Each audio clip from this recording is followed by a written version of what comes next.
ايه هي كوربريت شير الوكيشن؟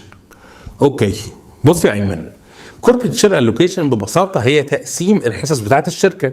يعني كل شخص واخد شير قد ايه. ولو هنتكلم فيها خليني اوضح لكم ان في 3 انواع من الشيرز، كلهم زي بعض ولكن مسمياتهم مختلفه. في الشيرز بتاعه الفاوندرز والكو فاوندرز، ودول الناس اللي بتاسس الشركه وتاخد اول شيرز موجوده فيها.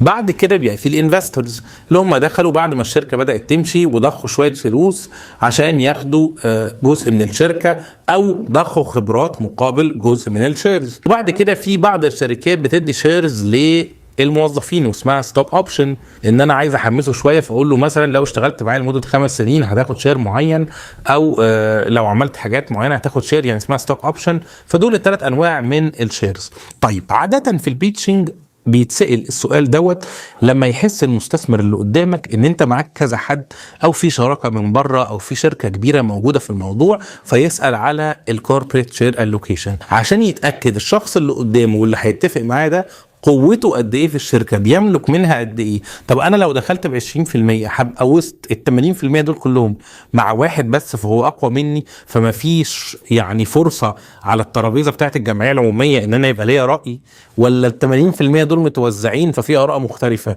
فده بيبقى الهدف دايما من السؤال في البيتشنج. لو عندكم اي استفسارات او اسئله اكتبوا لنا في الكومنتات. لو عايزين نتكلم في اي مواضيع تانية خاصه بالبيزنس ابعتوا لنا على طول. ما تنسوش تعملوا لايك وشير، ولو انتم على اليوتيوب تعملوا سبسكرايب للقناه.